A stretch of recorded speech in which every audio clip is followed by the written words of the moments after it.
Investire sul domani, costruire futuro. Missione difficile, se non impossibile. Nell'Italia della partitocrazia e della burocrazia, in un paese spaccato dagli egoismi, da visioni miopi e in piena crisi di governo, i cittadini molto concretamente si trovano a dover affrontare una delle più grandi crisi della storia contemporanea. Crisi innanzitutto energetica che colpisce tutti, famiglie, imprese. Il nostro viaggio nel Vicentino inizia da Creazzo, da questa ditta che produce stampi e pezzi in plastica per il settore automotive e packaging. Siamo un'azienda fortemente energivora perché utilizziamo presse di stampaggio che devono fondere la plastica e quindi abbiamo consumi elevati. E sono proprio le aziende come questa ad aver impattato per prime sui costi sempre più insostenibili dell'energia. I costi energetici sono esplosi in modo ingestibile. La prospettiva è drammatica e bollette alla mano, a parità di consumi, basta fare il confronto tra le tariffe di oggi e quelle di un anno fa. Nel mese di luglio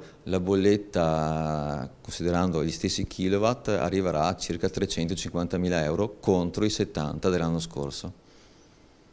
Ingestibile, totalmente ingestibile. Le bollette arrivano al 10 del mese e le aziende hanno 20 giorni per pagarle. Bisogna averli i soldi. Aziende che magari non come noi anticipano già le fatture per il normale flusso di cassa, vuol dire che nel giro di 3-4 mesi sono a terra. Un futuro a tinte fosche perché le aziende stanno perdendo i margini di guadagno, una situazione che si rispecchia in quasi tutti i settori. Il nostro viaggio ci porta in un centro commerciale di Vicenza. Considerate che rispetto all'anno passato abbiamo avuto degli aumenti che sono intorno al 40-50%, quindi molto incisivi. Anche il centro commerciale in questo momento sta ottimizzando i costi. Cerchiamo di accendere gli impianti di condizionamento o le scale mobili o l'illuminazione solo nei momenti in cui è strettamente necessario, sempre rispettando gli standard di comfort e di normativa che sono in vigore. Non solo le attività private, il caro energia sta colpendo anche il settore pubblico, a cominciare dal bilancio dei comuni